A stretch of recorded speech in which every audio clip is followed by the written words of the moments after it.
estive em Lisboa, fui para a Madeira, cheguei há momentos da Madeira e estamos aqui para mais um convívio. Anteontem tivemos também um jantar como este em Lisboa, onde estavam mais de 150 pessoas. Ontem tive um jantar no Funchal, onde estavam mais de 130 pessoas, e hoje estou aqui convosco também para celebrarmos a grande vitória que foi termos apresentado na segunda-feira passada o processo de inscrição do Partido Democrático Republicano.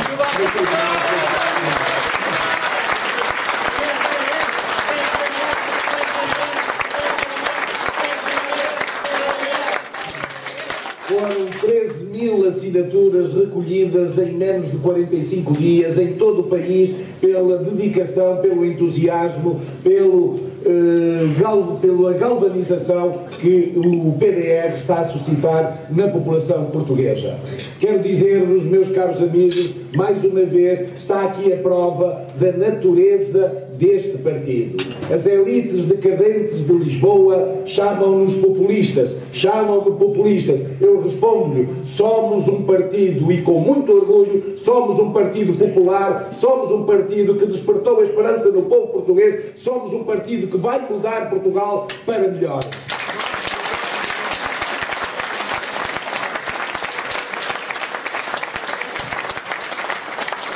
Somos um partido que vai reconduzir a política às suas finalidades constitucionais de serviço público, de servir os portugueses e não servir aqueles que exercem a política em regime de monopólio absoluto, impedindo os cidadãos de participar autonomamente na atividade política em Portugal. Nós queremos equilibrar o nosso sistema político, o nosso sistema eleitoral, entre as dimensões políticas representativas e as dimensões políticas participativas. Os cidadãos têm o direito de participar na gestão do seu país, têm o direito de participar na atividade política. Por isso, nós iremos propor, caso tenhamos um resultado eleitoral que nos permita aceder à Assembleia da República em condições de o fazer, nós iremos propor uma divisão da Assembleia da República, uma alteração da lei eleitoral, segundo a qual metade dos deputados seja eleito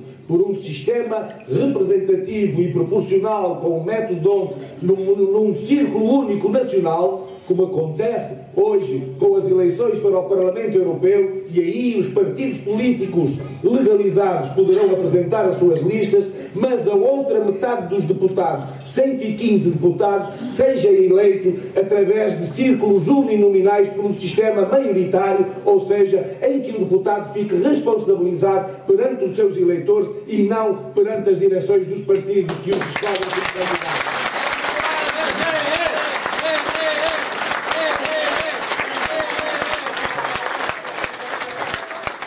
Nós hoje assistimos a este lamentável espetáculo, a este fenómeno de degradação da vida política e do exercício da política em Portugal. Assistimos a este espetáculo que, durante as campanhas eleitorais, os candidatos prometem tudo e o seu contrário a todos os locais por onde andam. Uma vez eleitos, esquecem-se imediatamente de quem os elegeu e passam a ter compromissos apenas com quem os escolheu para candidatos, ou seja, com as direções dos partidos, porque senão, nas eleições seguintes, já não serão deputados. Nós queremos acabar com essa traição aos eleitores, nós queremos estabelecer compromissos efetivos, compromissos reais entre os eleitos e os seus eleitores, e não com as direções partidárias que estão sobretudo voltadas para satisfazer os interesses das suas clientelas e não dos portugueses, não do povo português, não dos eleitores.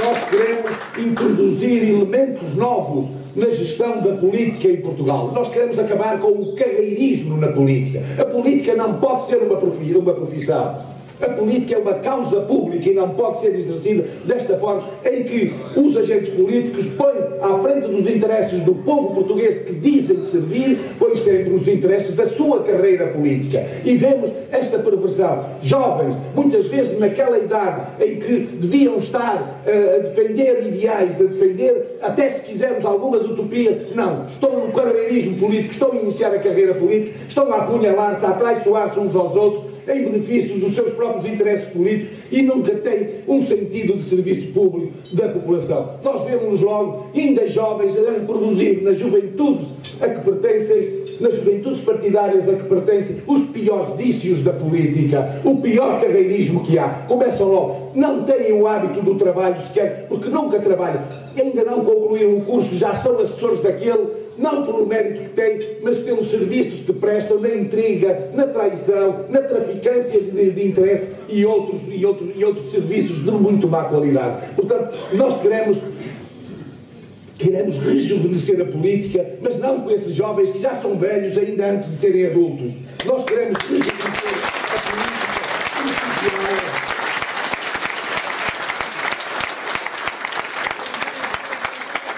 Queremos que a política seja prestigiada e recupere a credibilidade que devia ter num Estado democrático. Nós hoje vemos em Portugal, e não só em Portugal, por toda a Europa, vemos a maioria da população foge das eleições, a maioria da população tem desprezo pelos políticos, a maioria da população não acredita nos políticos, nos governantes. E porquê? Porque eles utilizaram sempre a política em benefício próprio das suas clientelas e não dos programas e não das promessas que fazem durante a campanha eleitoral. Mais de metade dos portugueses já não vota para as eleições legislativas, mais de 2/3 dos portugueses já não votam para as eleições europeias. Isto é o fim da democracia, porque não há nenhuma democracia se o povo não exerce o seu direito de voto. E por isso é preciso apresentar novos programas, novos candidatos, nova forma de fazer política em Portugal. É preciso dar à política a oportunidade de ver.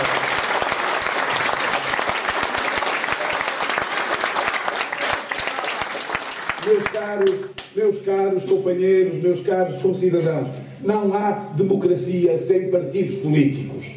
Não há democracia sem partidos políticos. Mas também não há democracia quando os partidos políticos se comportam como têm comportado em Portugal nos últimos 30 ou 35 anos. É preciso mudar a forma de fazer política. É preciso que os cidadãos, que o povo seja respeitado pelos partidos políticos.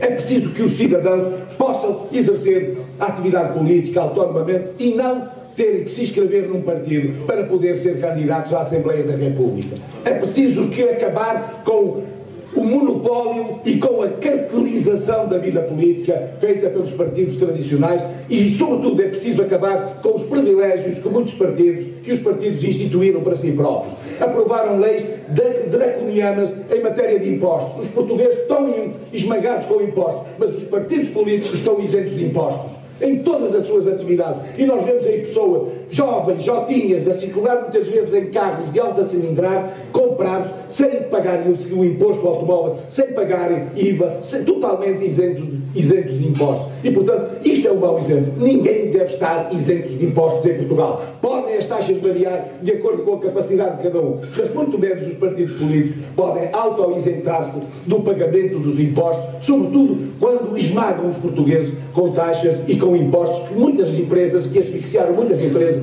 e levam muitos portugueses, por vezes, à miséria. Portanto, nós queremos recolocar a pessoa humana no centro da atividade política. A política existe para servir a pessoa humana, para valorizar a pessoa humana. Nós queremos regular determinadas instâncias da nossa vida pública. O setor financeiro não pode estar entregue a si próprio como esteve nestas últimas décadas em Portugal, ocasionando o que ocasionou em Portugal. O Estado já meteu mais de 10 mil milhões de euros dos portugueses em bancos, que foram muitos deles assaltados por dentro, bancos que foram objeto das maiores fraudes, dos maiores crimes, e enquanto os seus autores continuam impunemente a ir passear-se na vida pública.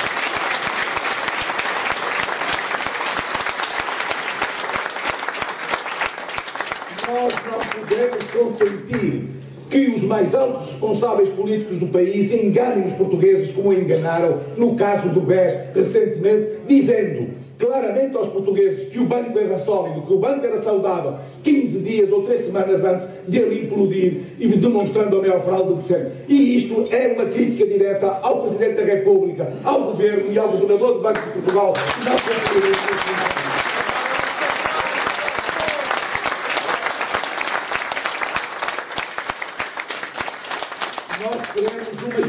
justiça a funcionar como deve funcionar uma justiça num Estado moderno, num Estado democrático, num Estado de direito.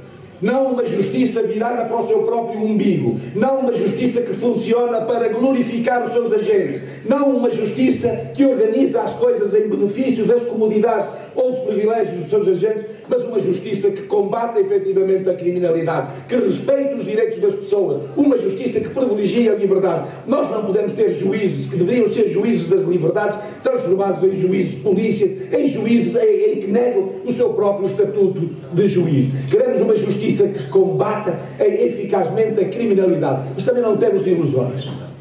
Também não temos ilusões. Sempre houve crimes e sempre vai haver crimes. Nunca os iremos eliminar completamente da sociedade.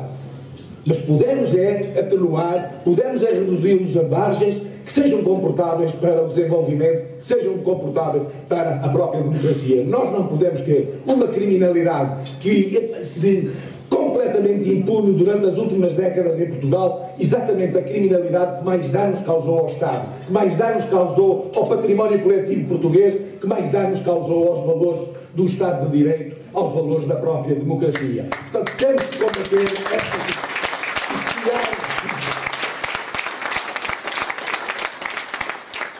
temos que criar condições para que a justiça funcione melhor, bastante melhor do que o que funciona agora. Mas nós temos também valores substantivos a apresentar aos portugueses. Os valores da solidariedade.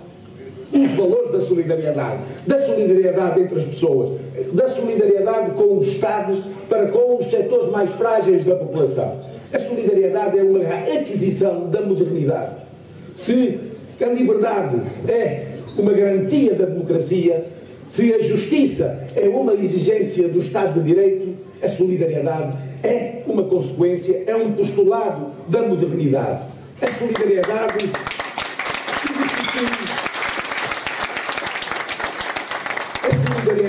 substitui as formas tradicionais e antigas de caridade e assistencialismo. O Estado tem o dever de ser solidário com os setores mais frágeis da população, com as crianças, com todas, com os idosos, com as populações do interior de Portugal, que têm sido abandonadas, têm sido desprezadas sistematicamente pelos vários governos, sobretudo por este. Encerram tudo, agora até os tribunais estão a encerrar em pequenas comarcas do interior de Portugal, como se essas gentes não tivessem direito à justiça, como se as pessoas que vivem no interior do país não tenham o mesmo direito que as pessoas que vivem nos grandes centros urbanos a participar nos benefícios do progresso e do desenvolvimento. Não há portugueses de primeira, não há portugueses de segunda. Todos somos portugueses e todos temos os mesmos direitos.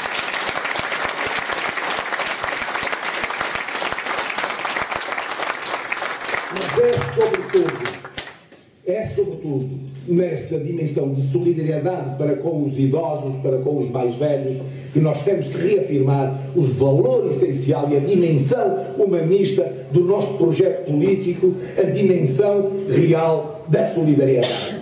Nós, em relação aos idosos, pela minha parte, digo-lhes, eu agradeço-lhes, tenho para com eles uma dívida de gratidão. Porque eu estudei gratuitamente em escolas que eles pagaram com os seus impostos quando estavam a trabalhar como eu trabalho hoje. Eu tratei-me gratuitamente em hospitais pagos com os impostos deles quando eles eram novos e estavam a trabalhar como eu hoje estou a trabalhar. E portanto nós que estamos hoje, pertencemos à população ativa, temos para com os nossos idosos um dever de gratidão. Uma gratidão que se consubstancia em proporcionar-lhe condições para que tenham um fim de vida com dignidade.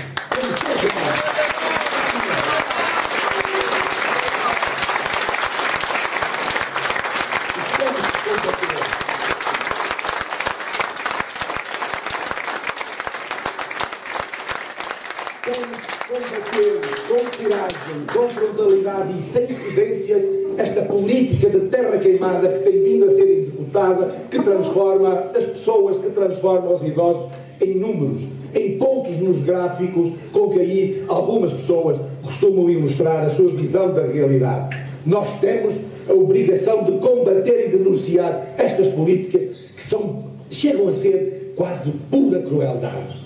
Há pessoas que morrem porque não têm umas dezenas de euros para comprar um medicamento que lhe prolongaria a vida com qualidade. Nós hoje vivemos numa época fascinante, uma época em que a ciência traz mais anos à vida. E é política, e precisamos de políticas humanistas, políticas viradas para a pessoa humana, que deem mais vida a esses anos que a ciência traz à vida.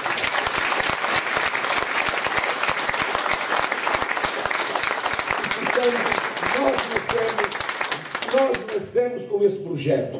Está claramente consubstanciado na Declaração de Princípios que, na segunda-feira passada, entregamos no Tribunal Constitucional. A democracia política, a democracia económica, a democracia social. Nós temos que... As empresas têm uma responsabilidade social de que não podem abdicar. As empresas têm uma importância na sociedade que transcende os interesses imediatos dos seus próprios donos. Uma empresa tem na sociedade um peso que vai muito para além do seu próprio orçamento, vai muito para além do seu próprio valor económico.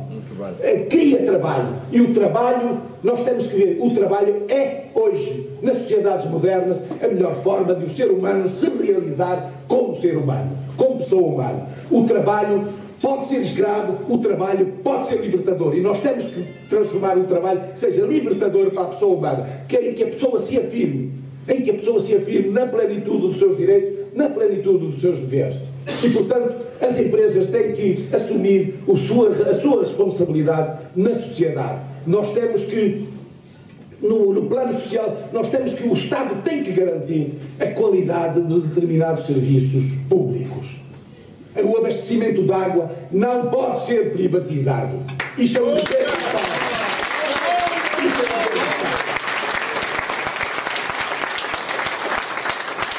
O abastecimento de energia elétrica, os serviços postais, as telecomunicações, tudo isso são obrigações do Estado, que o Estado tem estado a abdicar. Nós herdamos um Estado riquíssimo e hoje temos um Estado pelíndra porque está entregue a pessoas que não estão à altura da responsabilidade.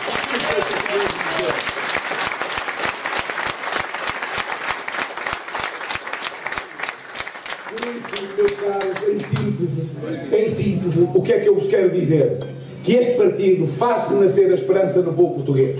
Nós vamos mudar Portugal, nós vamos mudar a maneira de fazer política, nós vamos mudar a política em Portugal e vamos mais. E vamos também acrescentar uma nova forma de respeito pelo país nas instâncias internacionais. Eu quero dizer-vos, com muita mágoa, verifico que na Europa as elites europeias dos países mais ricos têm desprezo por Portugal. Eles mandaram para cá, deram às sucessivas gerações de governantes que, nos últimos 30, 35 anos, fortunas fabulosas, quantias fabulosas para a formação profissional dos portugueses, para a criação de condições de uma economia próspera, de uma economia saudável que pudesse competir com as grandes economias, com as economias mais desenvolvidas da Europa e do mundo. E o que é que aconteceu a esse dinheiro? Grande parte dele sumiu-se nas areias da corrupção, grande parte dele foi utilizada para comprar fidelidades, foi para comprar para fomentar o eleitoralismo, ao serviço do eleitoralismo dos dirigentes, e nós hoje temos uma economia pobre, uma economia que não é capaz de competir, mesmo com os países que não são mais desenvolvidos da Europa.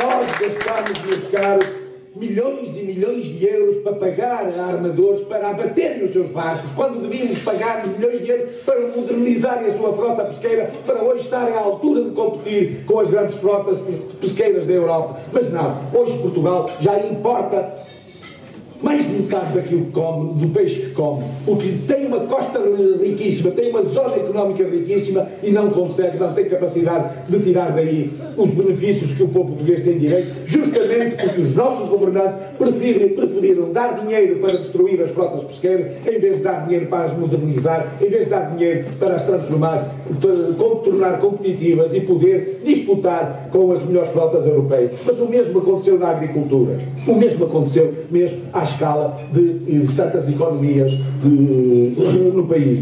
Quero dizer-vos que o que fizeram na agricultura foi criminoso.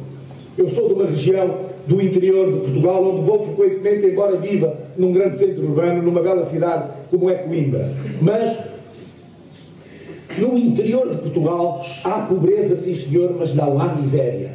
A miséria existe nos grandes centros urbanos e basta percorrê-los à noite para vermos onde é que dormem as pessoas, os milhares de pessoas que não têm onde dormir, a dormir nos bancos dos carros.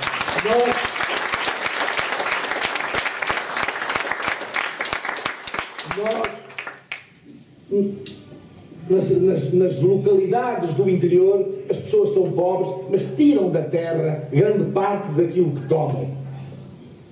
Nas grandes cidades, eles tiram grande parte daquilo que comem, dos caixotes do lixo, à noite, mal escurece, é lá que vão tirar a comida. E nós hoje, meus caros, nós hoje temos aí uma nova encenação política, uma gigantesca encenação política em torno do novo líder do PS.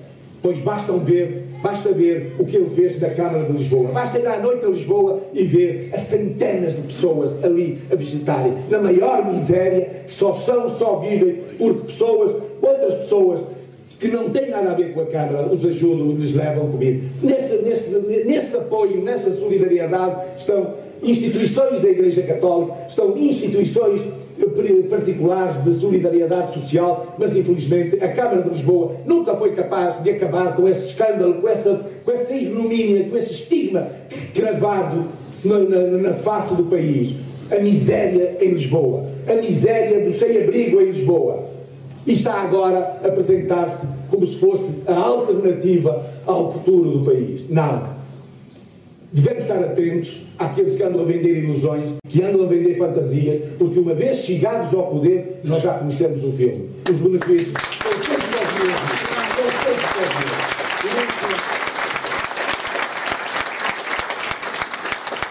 Por isso, meus caros, deixo-vos aqui para finalizar esta mensagem. É preciso recuperar a esperança. A esperança que o PDR encarna, a esperança que o PDR reacendeu, está a reacender na sociedade portuguesa. Devemos levar esta mensagem a todo o país, a todo o Portugal. É a esperança que vai nascer com a nossa participação na vida política, é a esperança que vai nascer com a nossa participação nos sucessivos atos eleitorais. Muito obrigado.